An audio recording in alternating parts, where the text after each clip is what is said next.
Vamos falar da situação da Ucrânia, hoje dia 26 de outubro, 8 horas no Rio de Janeiro, 14 horas em Kiev. Os ucranianos estão avançando sobre toda a linha defensiva russa em Luhansk, aquela linha entre Svatov e Kreminna. Toda ela está sendo ameaçada pelos ucranianos nesse momento. As cidades de Kreminna e Svatov estão sendo bombardeadas com muita força nessa manhã, o que indica uma ação ofensiva mais forte ucraniana lá. Vamos ver se eles conseguem romper essa linha defensiva que a Rússia acabou de montar naquela região, né? Kherson também foi alvo de bombardeios ucranianos em determinados pontos de concentração de tropas russas. Mas as principais novidades do dia não foram no fronte de batalha propriamente ditos, foram os conscritos russos que se rebelaram em alguns pontos da linha de frente, estão fugindo para a Rússia em grandes grupos, a gente vai ver alguns exemplos aqui, e também o fronte diplomático. A Rússia, com a acusação de que a Ucrânia usaria uma bomba suja, deixou claro que na verdade é uma ameaça deles de usar a bomba suja, e no final das contas isso pode custar o assento do G20 da Rússia.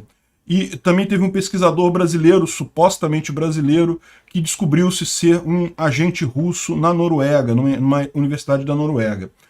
Vamos falar sobre isso com detalhes. Essas notícias foram trazidas por Grey Wolf, Raibando Grau e várias outras pessoas. Obrigado aí ao pessoal que sugeriu a notícia. Obrigado a você que está assistindo o nosso vídeo. Se você gosta do nosso conteúdo, por favor, deixe o seu like e se inscreva aqui no canal, né?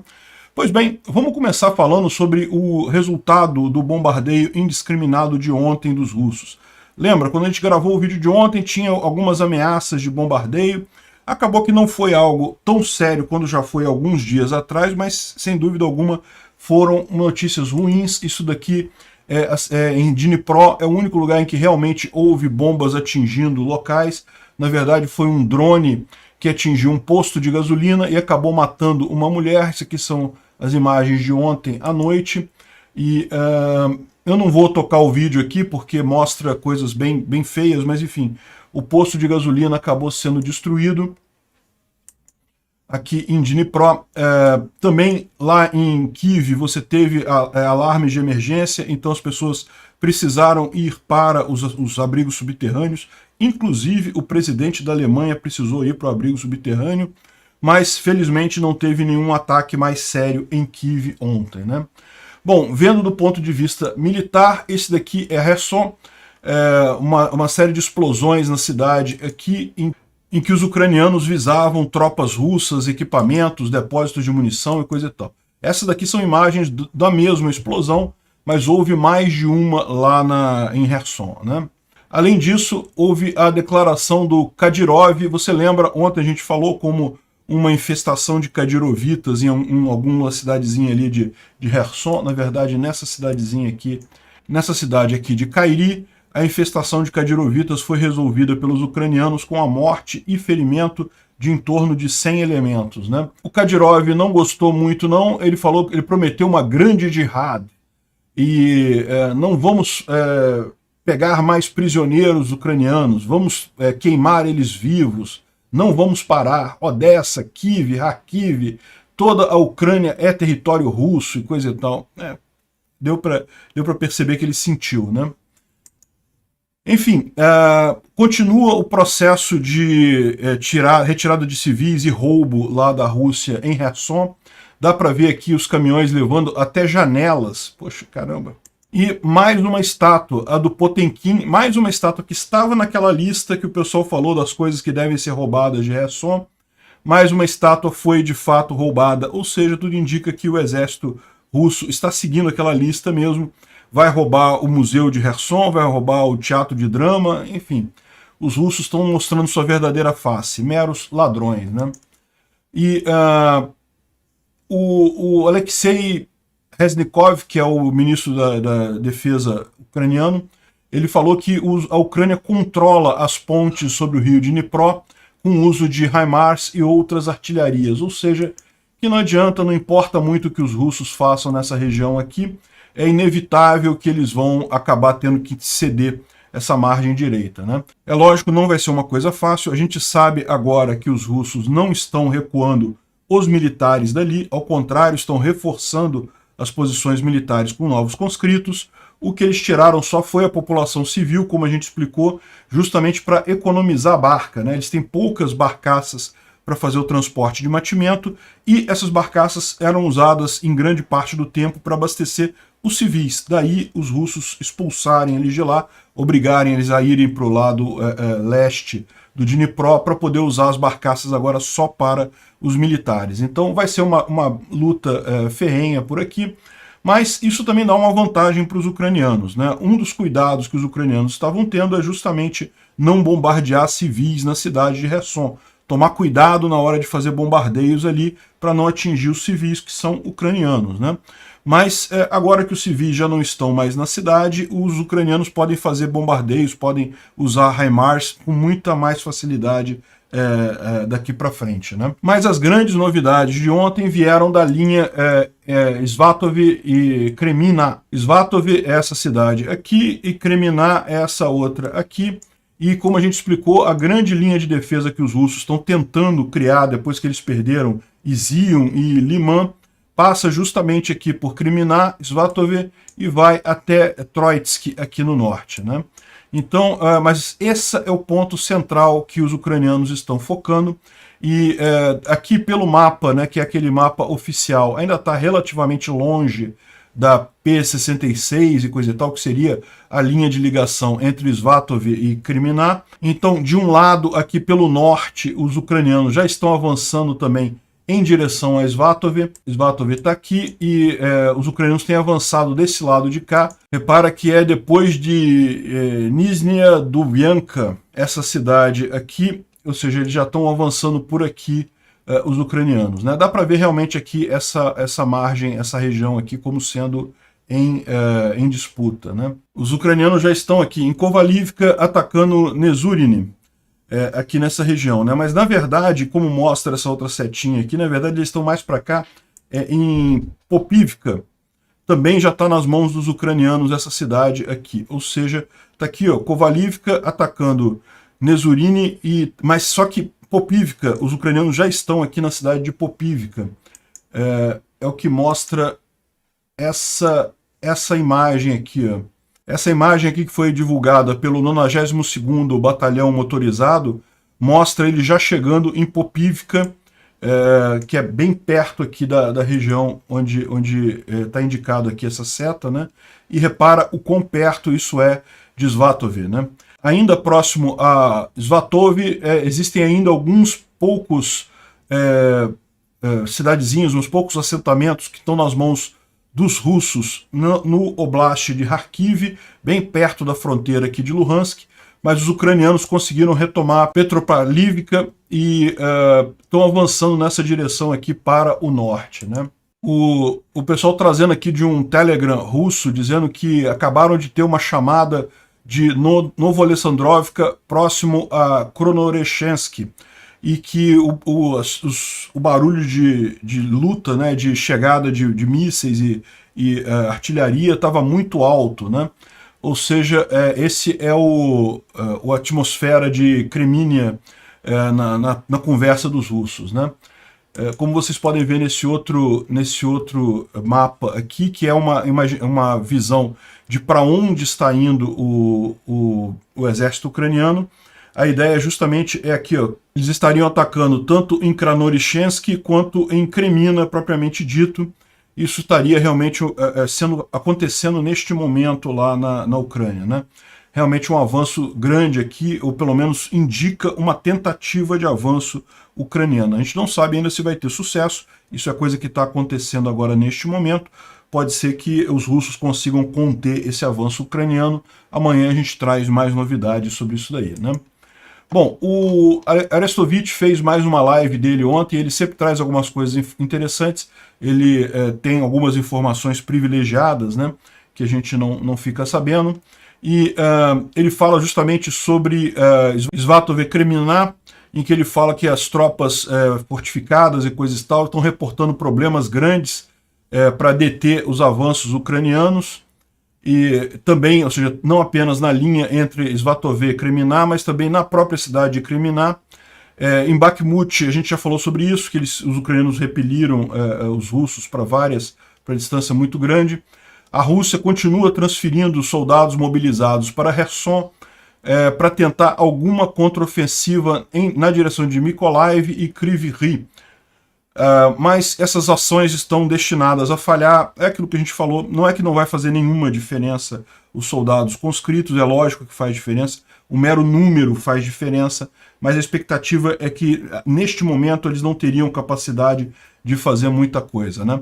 O máximo que pode acontecer é dificultar a ação dos ucranianos. O que ele coloca aqui é que realmente a retomada, a liberação da região de Kherson será difícil e pode tomar tempo, né? Ele aponta para algo que a gente vai falar mais adiante, é que já tem mais de mil conscritos recentes russos mortos e muitos feridos também, e com esse nível de intensidade de conflito, jogando pessoas inexperientes na linha de frente, muito em breve cada cidadão russo vai ser afetado, ou vai conhecer alguém que morreu ou perdeu um parente nessa guerra, né? E isso daí pode acabar gerando um problema muito maior para o Putin do que a guerra em si, né? O encontro do G20, ele está falando aqui, é possível que o Putin nem vá ao encontro do G20, porque com medo de humilhação e de saúde ruim, né? Ele certamente vai ser isolado lá no G20, ninguém vai querer ficar perto dele, então talvez ele mande o Mishustin, que é um auxiliar dele lá, para ir no G20 no lugar do Putin, né? E mais do que isso, a gente vai ver mais adiante que já tem um movimento no G20 para votar a expulsão da Rússia do G20. Bom, um Instituto para Estudo da Guerra traz aqui algumas informações sobre os Siloviki, que estariam já externando suas dissatisfação com os esforços de guerra russos na Ucrânia. Entenda, eles estão achando que os russos não estão conseguindo avançar. Não é que eles queiram que os russos recuem. Eles estão preocupados que os russos não conseguem avançar, que teria que fazer mais coisa, teria que ser mais incisivo lá. Esse pessoal ainda não entendeu que eles não conseguem simplesmente, não tem como avançar os russos lá, né? Isso pode ser um problema para o Putin, porque o Putin, no final das contas, ele hoje concentra as decisões. No momento que você tem outras pessoas falando também, ele fala aqui, ó, o regime do Putin é altamente dependente do monopólio do espaço informacional, né? O Putin é quem diz como os russos devem se sentir lá na Rússia. E o Prigozhin está a cada dia mais aumentando sua influência, falando para mais pessoas lá e falando contra o Putin, né? Os oficiais russos estão aumentando a retórica religiosa, dizendo que a guerra da Rússia é uma guerra religiosa.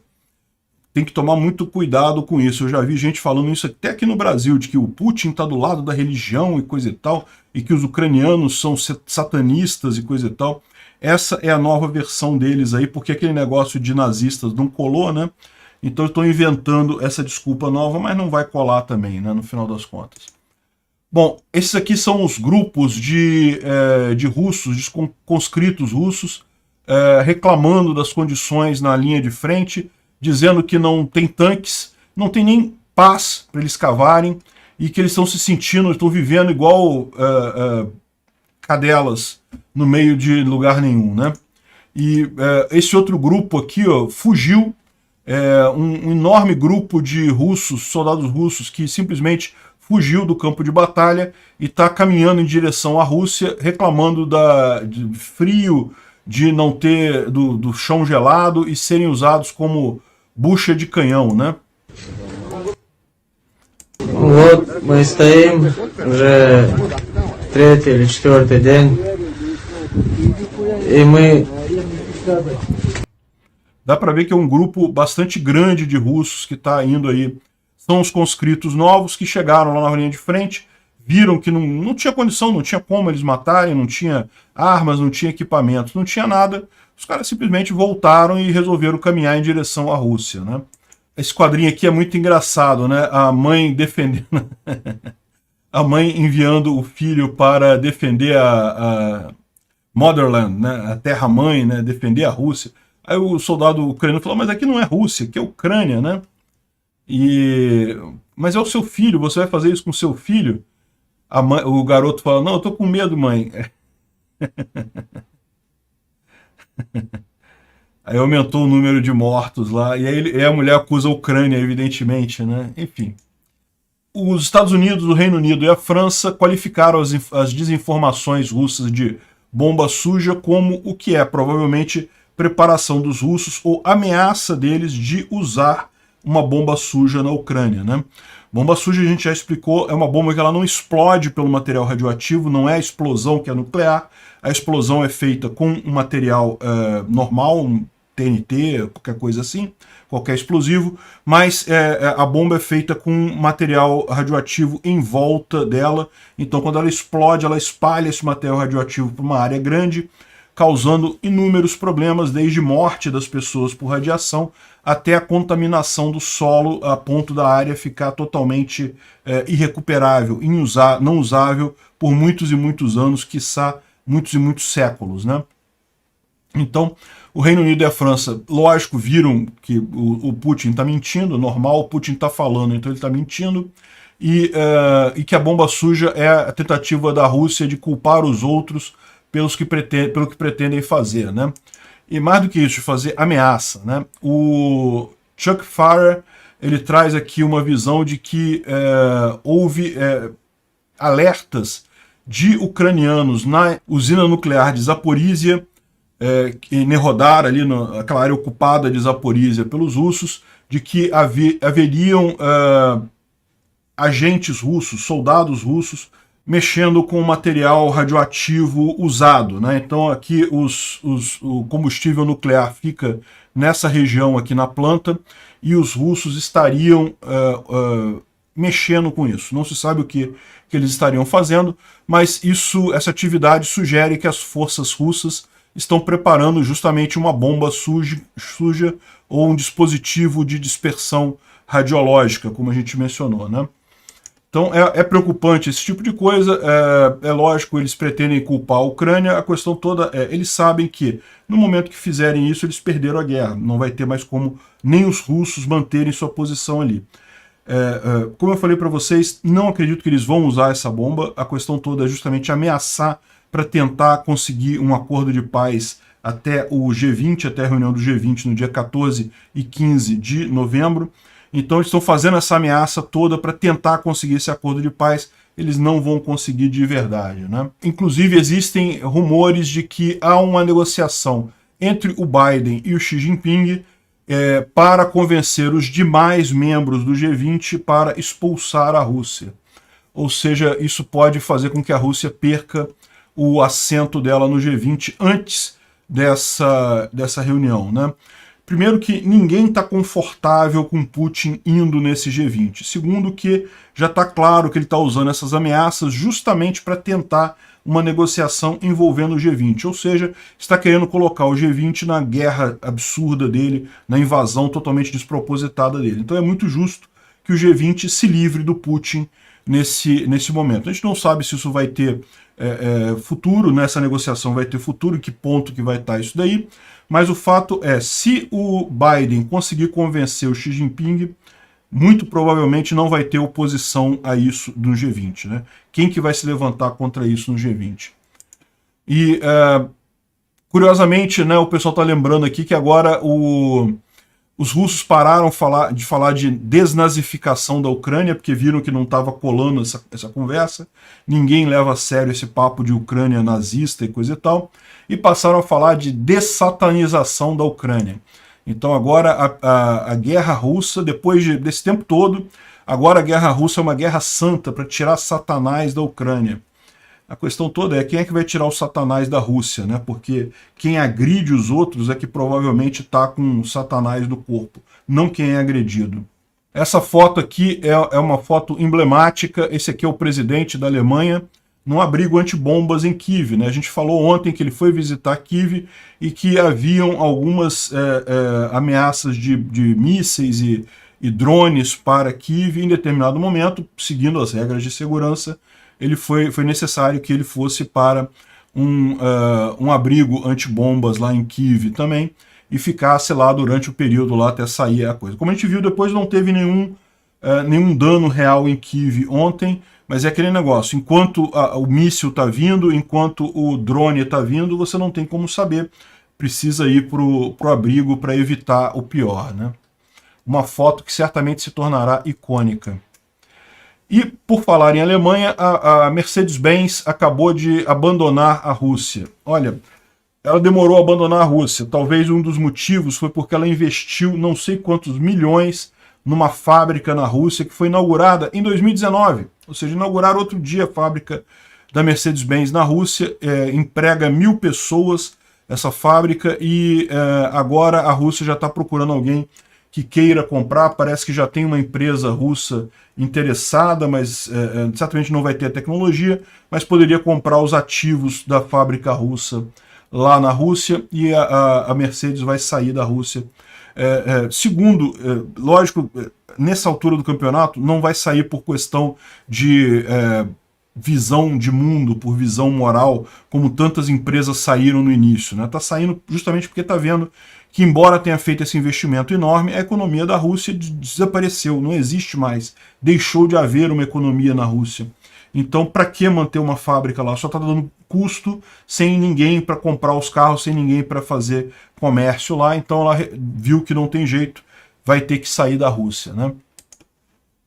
Até a marca Inoi, que é uma marca de smartphones russos, embora seja uma marca russa, os smartphones são feitos na China.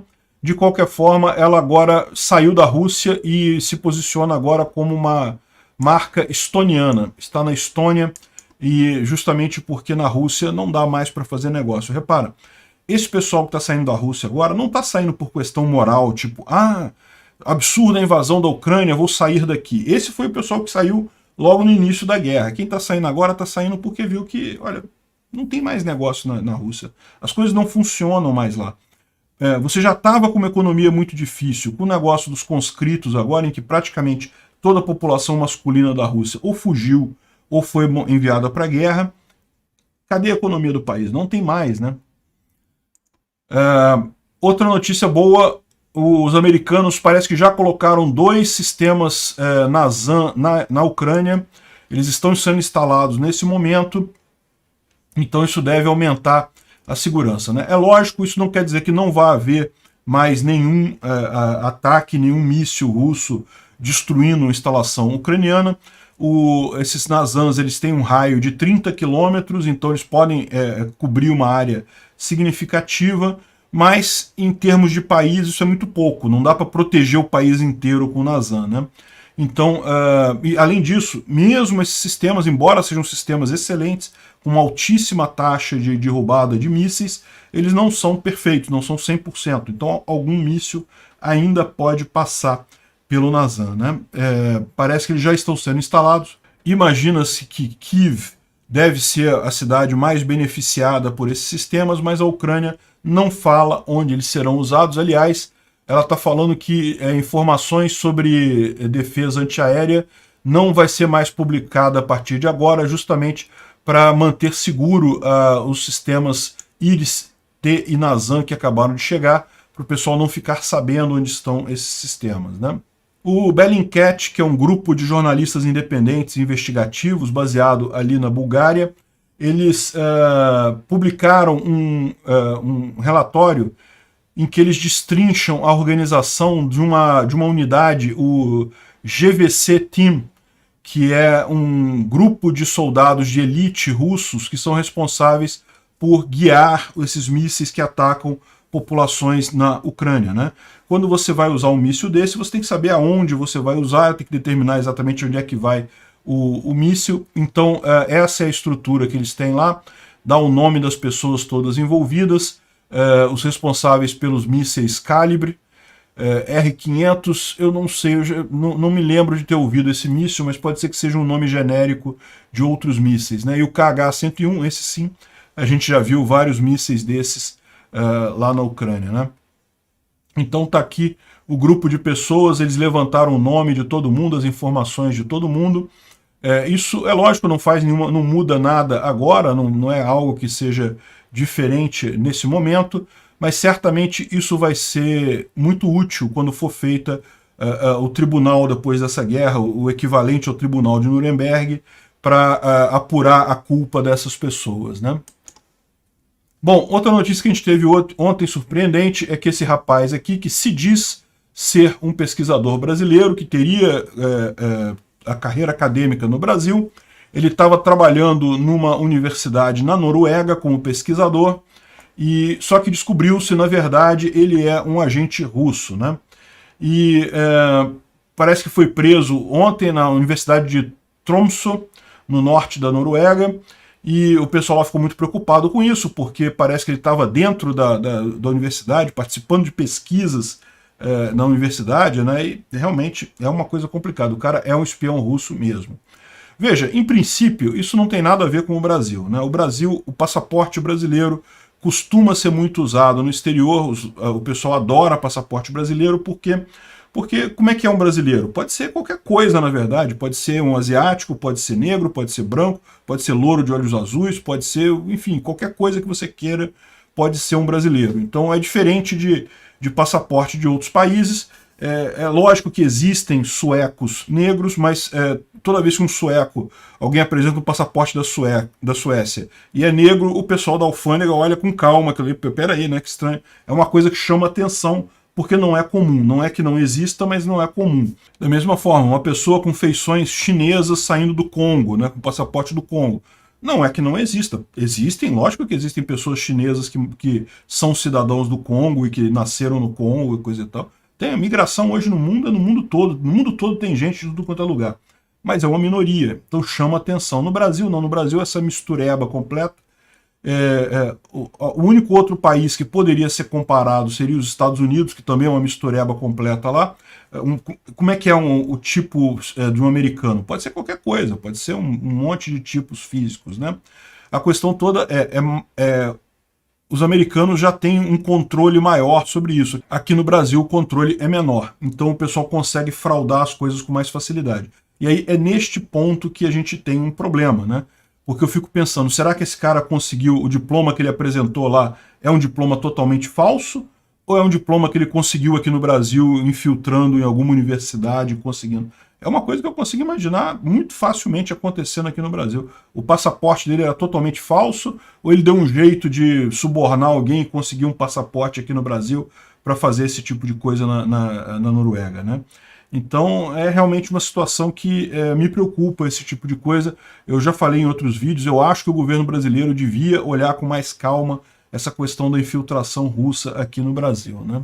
E, bom, nesse caminho, o Rishi Sunak, vocês sabem, é o novo primeiro-ministro da Inglaterra, acabou de anunciar a desclassificação de documentos do MI6, que é o serviço secreto inglês, né? Os documentos sobre os agentes do Kremlin na Europa, inclusive na Ucrânia. Ou seja, eles vão liberar todas as informações que eles têm sobre quem é agente russo na Europa, na Ucrânia. Pô, podia fazer isso no resto do mundo também, né? Eu sou totalmente a favor. Obrigado por assistir o vídeo até o final. Além de curtir, compartilhar e se inscrever no canal, considere se tornar patrocinador com valores a partir de R$ 1,99. Clique no botão Seja Membro abaixo para saber as condições e vantagens de patrocinar o canal. Mais informações sobre o nosso projeto, visite nossos sites indicados na tela.